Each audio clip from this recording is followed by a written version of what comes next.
Chicken ഞാൻ എടുത്തിട്ടുണ്ട്. അപ്പോൾ ഈ ചിക്കനും ഇതെല്ലാം കൂടി ചേർത്തിട്ടാണ് ഞാനൊരു തട്ടിക്കൂട്ട് ബിരിയാണി ഉണ്ടാക്കാൻ പോകുന്നത്. ബിരിയാണി വെക്കാൻ വേണ്ടിയിട്ടുള്ള ചട്ടി ചൂടായി വന്നിട്ടുണ്ട്. അപ്പോൾ ഇതാ കറുവാപ്പട്ട കൊടുത്തു. പുറകെ ദശ അതൊന്ന് ചൂടായിട്ടുണ്ട്. അപ്പം കൊടുത്തു. പുറകെ ഉള്ളി കൊടുക്കണം. തട്ടിക്കൂട്ട് ബിരിയാണിയാണ്, സൺഡേ തട്ടിക്കൂട്ടാണ്. കൊടുത്തിട്ടുണ്ട്.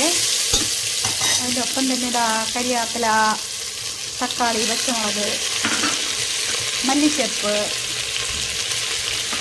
ഇഞ്ചി വെളുത്തുള്ളി പേസ്റ്റ്, കുറച്ച് തൈര്, മുളക് പൊടി, കാശ്മീരി ചില്ലി, മഞ്ഞൾപ്പൊടി അത്രയും കൂടി ചേർത്ത് കൊടുത്തിട്ടുണ്ട്. തട്ടിക്കൂട്ട് ബിരിയാണിയാണ്, അതുകൊണ്ടാണ് എല്ലാം ഇങ്ങനെ. ബിരിയാണിക്കകത്തേക്ക് ഇത് അത്രയും ചിക്കനും കൂടെ പുരട്ടി വെച്ചിട്ടുണ്ട്, അതും കൂടി ഇട്ട് കൊടുക്കുവാണേ. അപ്പം ഈ ചിക്കനും കൂടെ ചേർത്തിട്ടാണ് ഞാനിത് ബിരിയാണിക്കുള്ള മസാല തയ്യാറാക്കുന്നത്. അപ്പം ഇതിന് ഞാൻ പറയുന്നത് തട്ടിക്കൂട്ട് ബിരിയാണി എന്നാണ്. കാരണം അങ്ങനെ ഒത്തിരി കാരണം വരട്ടി അങ്ങനെയൊന്നുമല്ല, തട്ടിക്കൂട്ട് ബിരിയാണിയാണ്. ഇവിടെ ഇപ്പം എന്നൊക്കെ പറയില്ലേ, തട്ടിക്കൂട്ട് ബിരിയാണി ഇതാ ഇവിടെ റെഡി ആയിക്കൊണ്ടിരിക്കാനുള്ള സാധനങ്ങളാണ്. ഇത് മസാലയാണ്. ചിക്കൻ ഇങ്ങനെ വന്നിട്ടുണ്ട്.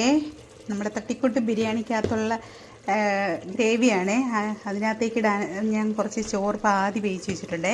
അപ്പോൾ ഇത്രയും ചോറാണ് ഞാൻ ഇട്ട് കൊടുക്കുന്നത്. ഇത്രയും ചോറ് ഞാൻ ഇട്ട് കൊടുക്കുവാണ്.